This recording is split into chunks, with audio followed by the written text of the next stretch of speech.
Streaming has begun. So where do we start? Squirrel! Get out of my vagina! To the gate, to the gate, to the climate gate.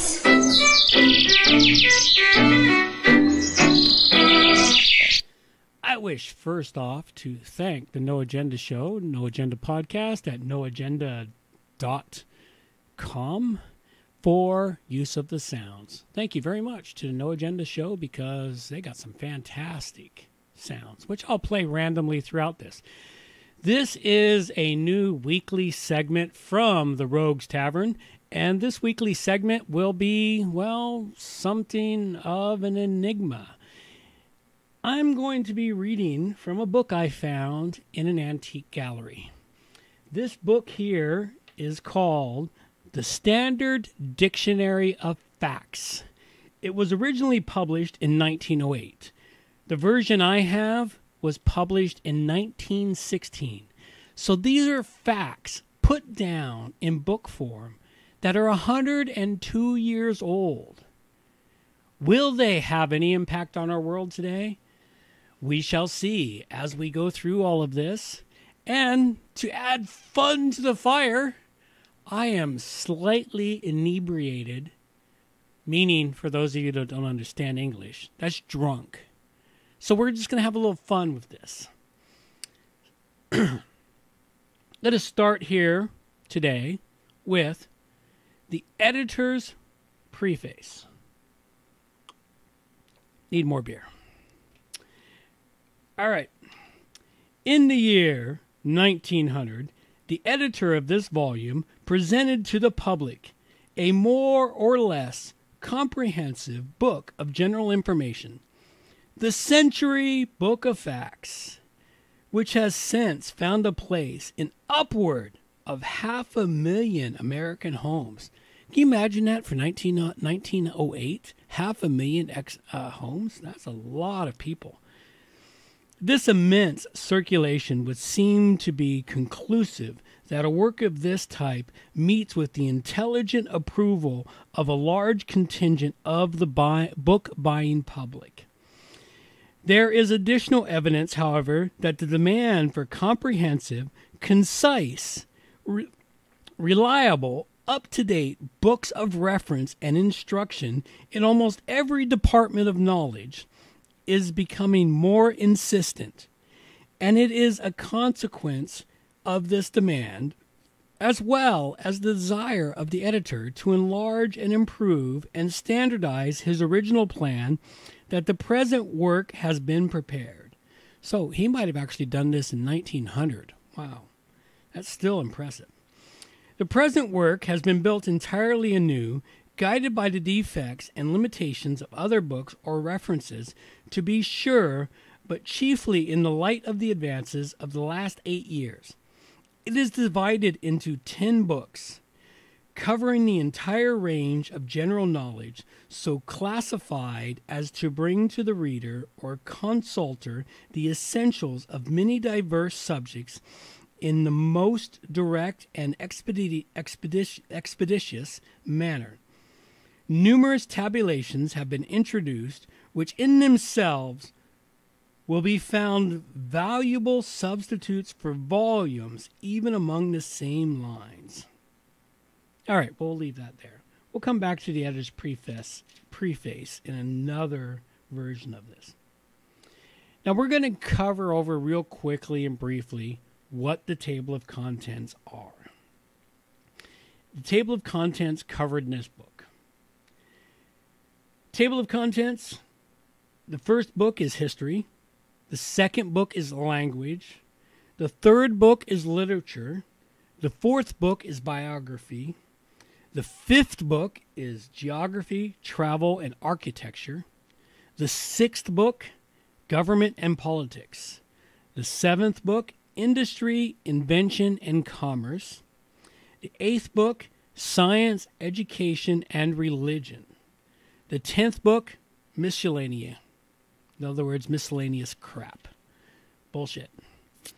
All right, as I go through this book, just to give some clarification with this, I'm going to start at the very beginning, and we're just going to go through one book at a time within this pretty hefty volume. It's a pretty decent book. I'm really impressed at how I stumbled across it in an antique shop. All right, we're going to start with history, and they've alphabetized a lot of stuff in here, so this makes it really easy to find. If someone has questions, feel free, put something in the comments, show notes or comments below, whatever. There are no show notes because this doesn't get published on a website anywhere. It's just here on YouTube, along with the Rogues Tavern stuff. And don't forget, tune in Sunday morning, 8 a.m., for the Rogues Tavern Sunday morning service. Subscribe to the channel. That way you're assured to get notification of when we go live. All right, history. Abdication is the act of giving up an office. It is sometimes compulsory and sometimes the result of vexation and disappointment. The following monarchs have abdicated. Now, this is a list of kings or queens that have abdicated their throne. In other words, they gave it up because they just had problems. People forced them out, or they just said, fuck this shit, I'm out of here. All right. Abbas II of Egypt in 1914. Abdul Hamid II, he was forced out in 1909. Amadeus I, Duke of Astoria of Spain, 1873. Charles Albert of Sardinia, he was forced out in 1849. Charles Eminent of Sardinia, 1802. Charles IV of Spain, he was forced out in 1808. Charles V of Spain and Germany was forced out in 1556. Wow. How did we have a Charles IV of Spain in 1808 before we had a Charles V of Spain in 1556? That doesn't make any sense. All right. Charles X of France. He was forced out in 1830. Christina of Sweden, 1654. Diocletian and Maximinia in 305 and 308. Emperor of Korea was forced out in 1907. There was an Emperor of Korea? That's interesting. Philippe V of Spain in 1724. Ferdinand of Austria was forced out in 1848. Francis II of the Two Sicilies was forced out in 1860. James II of England was forced out in 1689. They kicked out James II? Wow. Louis, or should we say Louis? Nah, Louis is more fun. Louis Bonaparte of Holland was forced out in 1810. Louis Philippe of France, forced out in 1848. Wasn't that about the time of the French Revolution? Sounds familiar. Not completely familiar with the French Revolution. But, you know how that goes. Strange shit is happening. Ludwig of Bavaria was forced out in 1848. Manuel II of Portugal was forced out in 1910. Matilda, Lady of England, nope, she didn't get forced out. She just quit in 1154. Milan of Serbia. Isn't Milan a place in Spain? Milan of Serbia was forced out in 1889. Or no, she quit in 1889. Napoleon I of France, forced out in 1814. That's not Napoleon Bonaparte, because here we got another Napoleon. Napoleon III of France was forced out in 1814. Napoleon III of France was forced out in 1870. Oscar II of Sweden, out in 1907. Othar of Greece, forced out in 1889. Ponatowiski of Poland, that's a tough name, forced out in 1795. Puyi of China, out in 1912. Richard II of England, forced out in 1399. Stanislaus Lesunitsky, I don't know where that's from, forced out in 1735. Victor Amadeus of Sardinia, forced out in 1730. Victor Emmanuel, 1821. William I of Holland, 1840. Several dethroned without even the mocking show of abdication. Well, several were dethroned without even the mocking show of abdication, like Edward II of England in 1327, Henry VI of England in 1471, the Emperor of Korea in 1907, Abdul Hamid II, Manuel II, etc., etc. So there's quite a few people there that just really didn't know what the fuck to do. All right. Next item up here is Abyssinia. The oldest accounts of the Abyssinians. Abyssinia. That was what that should say. Abyssinia. This is history. Abyssinia, wherever Abyssinia is. The oldest accounts of the Abyssinians are full of fables, but seem sufficient to prove that they attained some degree of civilization even in remote antiquity. Christianity was introduced about the middle of the 4th century. That would be 350 BC, for those of you who don't understand how the centuries work. And soon prevailed extensively. Aximum was at that time the capital. 2 centuries later, the Abyssinians were powerful enough to invade Arabia and conquer part of Yemen.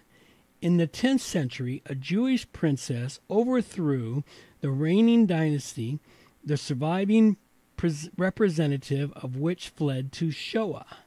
After 3 centuries of confusion, the empire was restored under Icon Almach, and some progress was made in improvement. Early in the 15th century, the Abyssinians entered into close relations with the Portuguese. Under the influence of the Portuguese missionaries, the royal family adopted the Roman Catholic faith, and the old Coptic church was formally united to the See of Rome. Now that's an interesting thing. Formally united to the See of Rome, and it's spelled S-E-E, to the See of Rome. So do we see Rome? You gotta wonder about stuff that's written 100 and some years ago and how they meant it to be read into the future.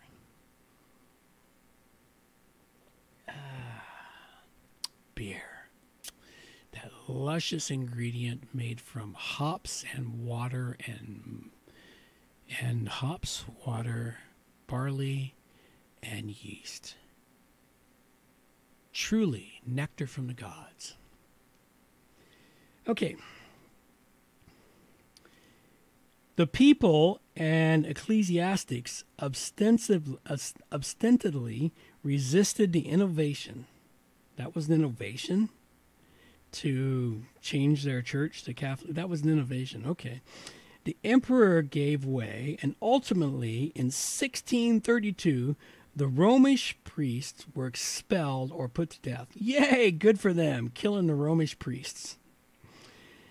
Though Christianity is still the professed religion of Abyssinia, it exists only in its lowest form and is little more than ceremonial. The church is national and independent, but the visible head of Abunia, our Father, Abunia, our Father, in parentheses, our Father, the visible head, or Abunia, must be, or our Father, is ordained by the Coptic Patriarch of Alexandria. The doctrines of the Abyssinian coincidence the doctrines of the Abyssinian coincide with those of the Coptic Church, especially in the monophysite heresy, but several peculiar rites are observed, including the rite of circumcision and the observance of the Mosaic law respecting Mosaic law. What the hell is the Mosaic law? Respecting food, etc., etc. Love feasts and adult baptism. Okay, what are love feasts? Come on, expand upon that. That would be interesting. What are love feasts? Wouldn't love feasts be entertaining? Interesting? Pfft. All right, well, hey, somebody's watching. Make a comment. All right. The oldest Abyssinian churches are hewn out of rocks. The modern churches are mostly round or conical buildings thatched with straw and surrounded by pillars of cedar. The statues and bas-reliefs are not tolerated in churches, but paintings are numerous. In 1860, King Theodore, born in 1818, crowned in 1855, felt himself insulted by the British consul, whom he imprisoned with some missionaries. A large English force under Lord Napier then came to Abyssinia and captured the strong fortress of Magdala in April 1868. On this, Theodore committed suicide. After an interval of anarchy, Prince Cassie assumed power as Johannes II in 1872. He died in 1889 and was succeeded by Menelik II. Abyssinia then practically became an Italian protectorate. During 1895, a war prevailed between Abyssinia and Italy, which was closed in 1896. In 1906, an agreement between Great Britain, France, and Italy as to their interests in Abyssinia was concluded. In 1907, a decree was issued by Menelik II announcing the formation of a cabinet on European lines. Okay, well, that's the history of Abyssinia. Whoever the fuck they are. Never heard of Abyssinia in any of my history books. That's actually kind of entertaining. The stuff you get from very old books is really quite entertaining. But wait, there's more. The next one, Abyssinian War. It should read the Abyssinian War. Between the British. Yeah, more beer. Between the British and Theodore, King of Abyssinia, this expedition for the release of missionaries, Captain Crawford and others, was under Sir R. Napier, who joined the army at Senefe, January 1868. On April 10th, Colonel Phayer, Phayer,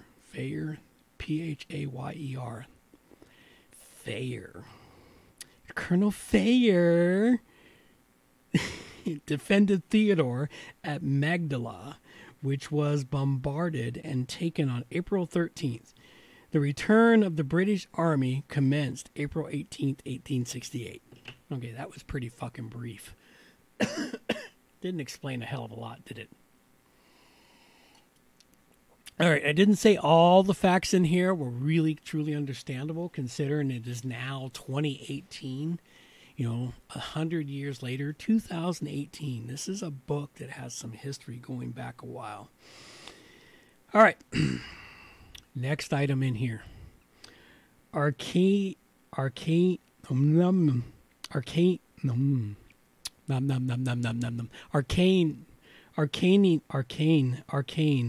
Arcane League. The Arcane League. A confederacy of the 12 towns of Acra. Oh, this is Acrian League. See, all I gotta do is find the right word to match it up. Let's try this one over again. Rewind, and we shall go. There you go. And if we do this, You will obey. absolutely, you will obey. All right. The Achaean League, a confederacy of the 12 towns of Acrea. It was dissolved by Alexander the Great, but reorganized in BC 280 BC, and again dissolved in 147 BC. The second of these leagues, founded at Megalopolis, contained all the chief cities of Pelioponnesaurus. Ponesius.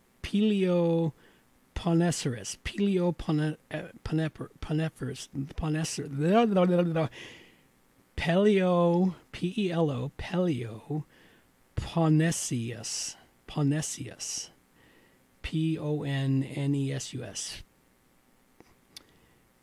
The second of these leagues, founded at Megapolis, contained all the chief cities of Peloponnesus.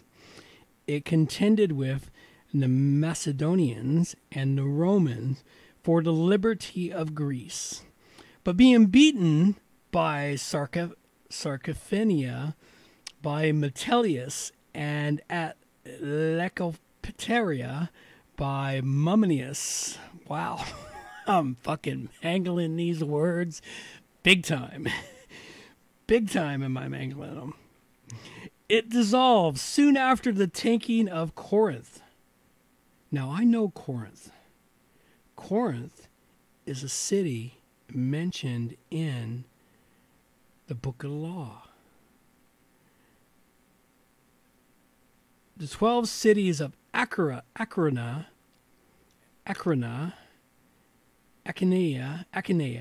in Ionia were founded by the Herculaneum. Wow, that one was tough. Let's see if we got something here. Just to fucking have fun and break the monotony. Oh my god, that is amazing! There we go. I feel better now. I've been vindicated. All right.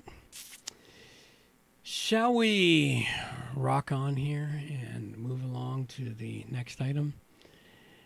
Let's see. Well, we've been at this for 22 minutes. Well, I don't want to go more than 45, so let's keep it at 45 minutes. Just because anything longer than that will just bore the fuck out of people, and I don't want to bore the fuck out of people. No, I'm not bleeping shit. It's YouTube. Suck it up, Buttercup.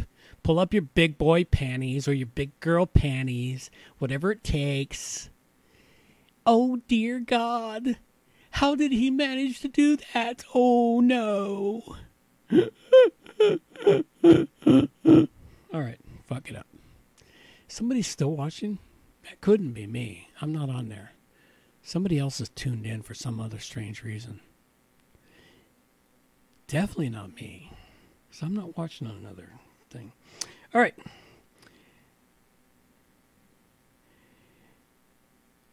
Achaea. Achaean War. The Achaean War.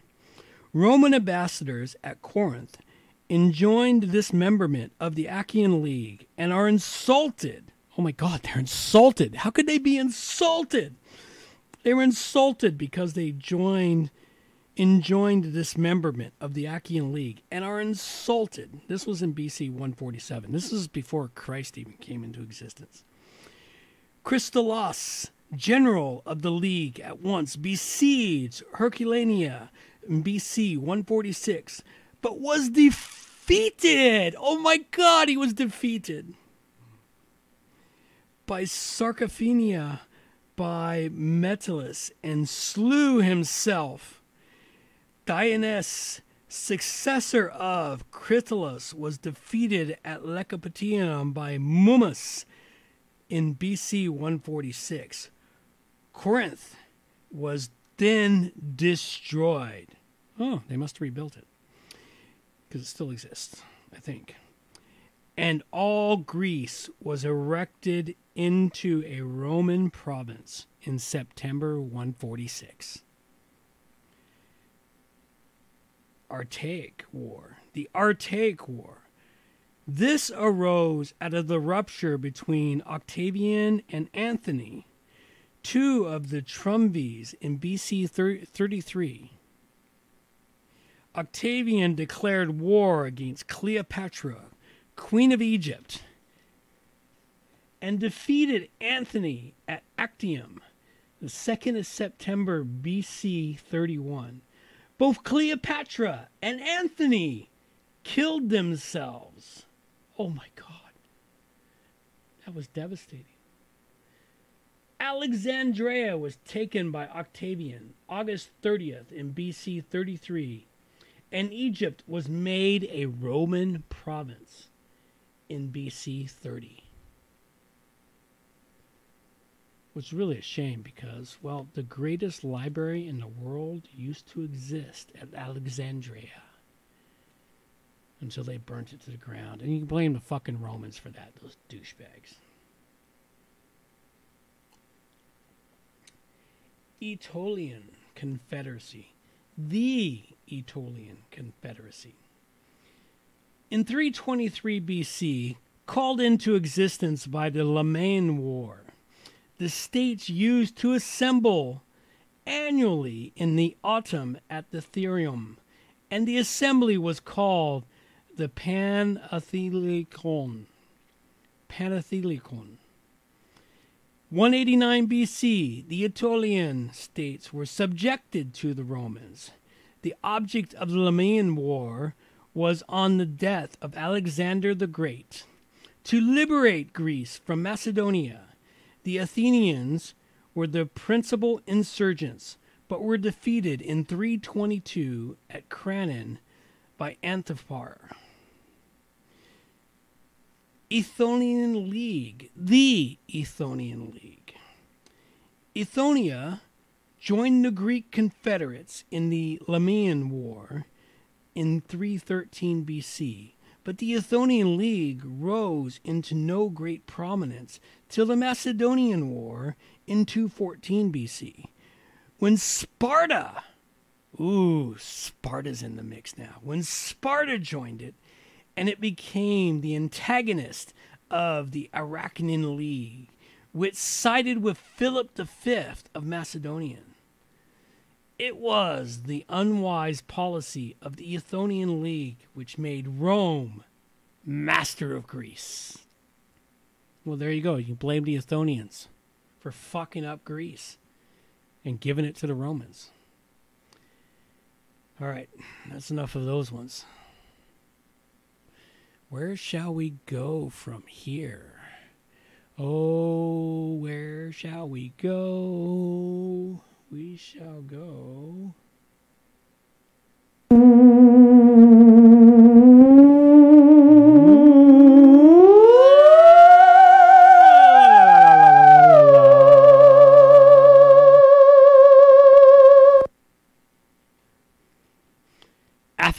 Afghanistan.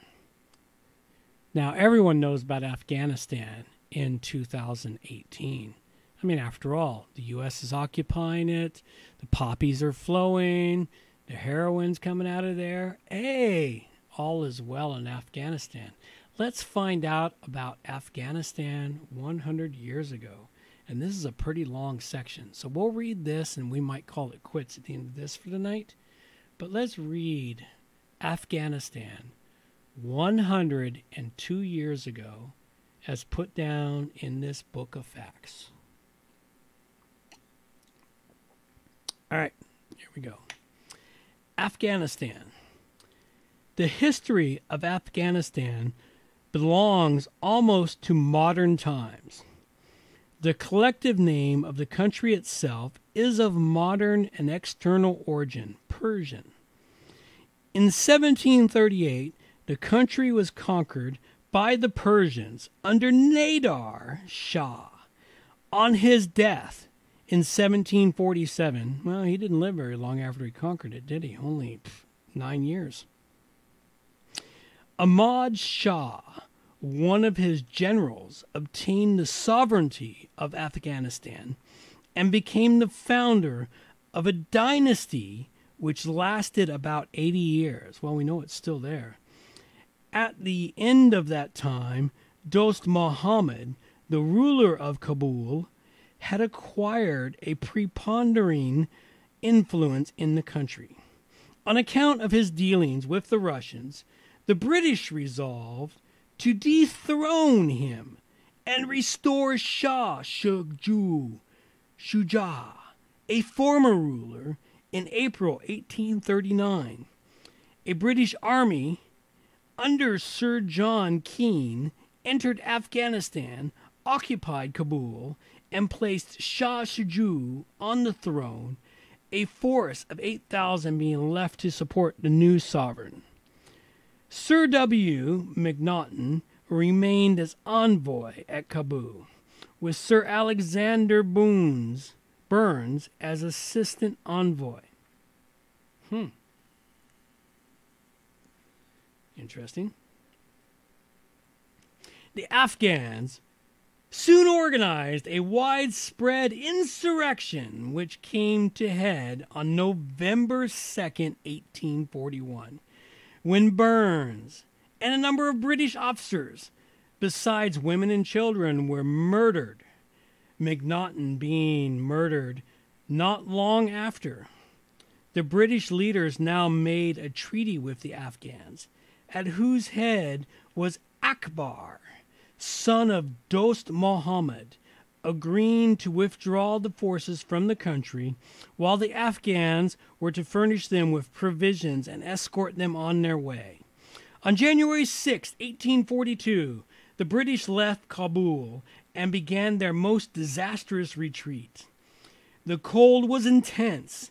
They had almost no food, for the treacherous Afghans did not fulfill their promises. And day after day, they were assailed by bodies of the enemy. By the 13th, 20,000 persons, including camp followers, women and children, were destroyed.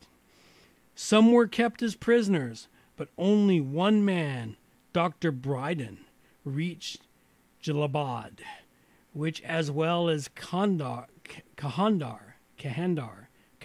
still exists, was still held by the British troops. In a few months, General Pollock,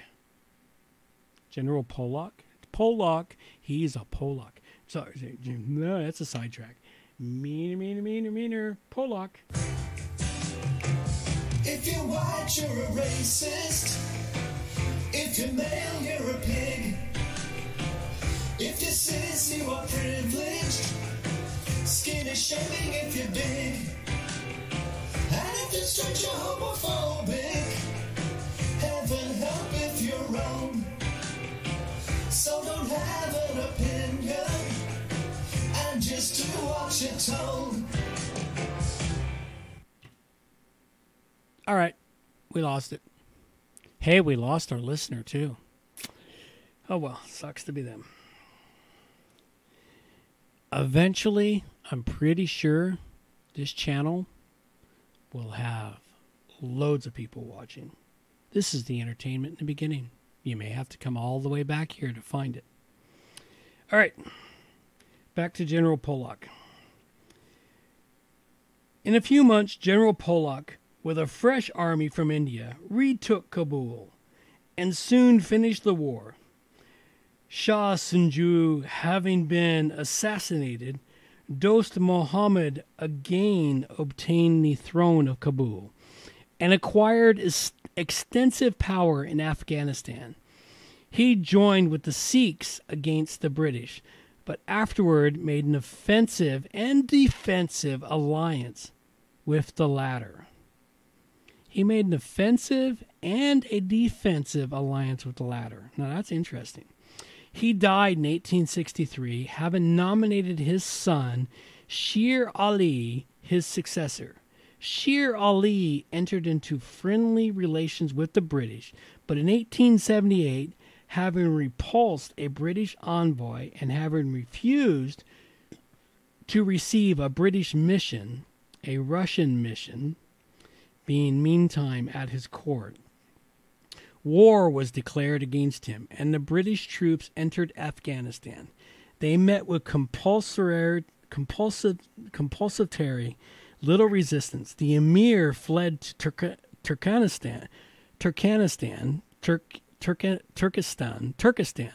fled to Turkestan with little resistance. The emir fled to Turkestan, where he soon after died. His son Yaqub Khan, having succeeded him, concluded a treaty with the British at Gandamark, May 1879, in which certain extension of the British frontier, the control by Britain of the foreign policy of Afghanistan, and the residence of the British envoy in Kabul, were the chief stipulations. The members of the mission were again treacherously attacked and slain, and troops were sent into the country. Kabul was occupied, and Kandahar and Ghazni were relieved, and Yaqub Khan was sent to imprisonment in India. In 1880, Abdur Rahman was a grandson of Dost Muhammad, was recognized by Britain as emir of the country until his death in 1901. He was on friendly terms with the British, by whom he was subsidized. Encroachments by the Russians on territory claimed by the Afghanistan threatened a rupture between Britain and Russia in 1885 and led to the delimitation of the frontier of Afghanistan on the side next to the territory now occupied by Russia. In 1897, a punitive expedition was again sent against the tribes around the Kabir Pass, who disregarded their pledges. In 1905, the Emir Habillah, son of Abdur Rahman, ratified a treaty with Great Britain, agreeing to accept the advice of the British government in regard to his foreign relations, and was guaranteed against unprovoked aggressions in his dominions. Wow, that's kind of crazy. Afghanistan was actually kind of interesting and crazy at the same time back in the late 1800s. And are we still kicking stuff up on the stream? We are, but stream is loading incorrectly. But we shall prevail. So what do we got here? We got a little bit of history, a little bit of fun. Where are we at? When we pick this up next time, actually no, we shall fix this up. We will finish the Afghan War. The Afghan War. We may as well finish up Afghanistan. A diplomatic contest between France and Russia induced Dost Muhammad of Kabul to invite the friendship of Great Britain in 1836. This led to a diplomatic contest between Great Britain and Russia respecting Afghanistan. Dost Muhammad joined Persia, and war was proclaimed against him at Simla by Lord Auckland, Governor-General of India, October 1st, 1838. Dost Muhammad gave himself up at Kabul to Sir W. Macnaghten, November 3rd, 1840, but his son Akbar Khan completely outwitted General Efistion and the envoy Sir William Macnaghten, both of whom were treacherously put to death. Neo-Jatans for quitting Kabul were purposely delayed until winter had set in. Then the whole British force of 20,000 souls was destroyed in the Khyber Pass in 1842. Can you imagine that? 20,000 people. You know, when they used to have wars, I've read a lot of stuff and picked up a lot of history recently, but a lot of times the wars, we talk about, 50,000, 60,000, 600,000. That's like nothing compared. I mean, let's take an example here. Let's go killed in, let's go with, what's that bloody war? Vietnam. V-I-E-T, killed in, V-I-E-T-N-A-M, Vietnam. Killed in Vietnam. All right. Total number of deaths in Vietnam. The entire time Vietnam was fought. We talk about this, these deaths in modern wars. And you look at some of these things in historical wars, the numbers that were killed. Tens of thousands, 20,000, 100,000. I mean, I just read to you through this channel here, through this history here. We kicked up 20,000 in Afghanistan. If we kick back to Ethonia, there was another 20 or 30,000 there, I believe I read, that were killed. We got these massive numbers in ancient wars. And yet, in all of Vietnam, throughout the entire 12-year, 13-year history of it, total deaths, it was 1 million. Well, 1 million's a pretty good chunk. Okay, so maybe it's not so bad. Maybe the war casualties are still kicking up there with what they should be.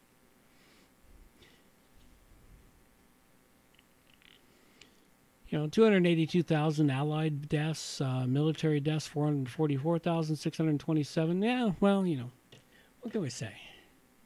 But you got to look at this. It's like, these are incredible, these facts and histories and pieces of stuff.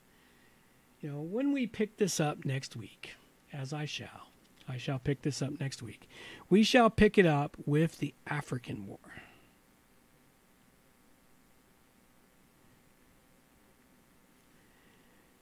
And the African War, undertaken by the Romans, etc., etc. We're going to leave it at that. But we're going to go through this book. Periodically, we may jump forward to little bits and pieces. I think it's more interesting to just read through it, though, and grab stuff, because then I have to remember where I'm at and what I've read. If I just start at the beginning and keep going, makes it easier. Same with my Sunday morning service where I'm reading the Bible from beginning to end. I mean, I so desperately want to jump into the book of Job's and other areas of the Bible that are much more interesting than Genesis. But hey, what can I say? This is just, it's basically fun for me. And Saturday night, I'm having a beer. So it'd be entertaining to see this stuff while I'm having fun. Or we can go. Shut up already. It's science. Science. Oh my God, science. Hey, we got another listener here. My God, people are coming and going on the channel. That's entertaining. You caught me at the end of the show, though, whoever you are that popped back in here or popped in. This is near the end of this long stream for tonight. And just to wrap it up again, the Rogues Tavern will be reading from the Book of Facts every Saturday night, starting somewhere between 7 and 8 o'clock in the evening. You basically got to subscribe to the channel to know when it's going to occur. I really have no option there. I don't have any newsletters, no promotions. This is just pure and simple. Whoever finds this, finds it. The Book of Facts, for those that want to catch it again, is a book I picked up at an antique store. It's published in 1916, and it is a book of facts of the world as it was at 1916. And some of the stuff in this book are just fascinating when you read them and you compare them to the way our world is today. Some things really haven't changed a hell of a lot. Sunday morning service, well, the Sunday morning service is me reading from the King James Bible, and I think I'm up to chapter 6 or 7 in Genesis, and we're just moving along through that as we can. And then periodically, you'll catch me playing a video game, which I might do here in an hour or two. But at the moment, we're going to sign this off with a couple other little miscellaneous things. from the No Agenda podcast, Sounds. Warning, warning, unlawful content. You fools, you stupid fools. If you're white, you're a racist. If you're male, you're a pig. If you're cis, you are privileged. Skinny shaming if you're big. And if you're straight, you're homophobic. Heaven help if you're wrong. So don't have an opinion and just do what you're told. That's all we got for you now. Take care. Bye-bye.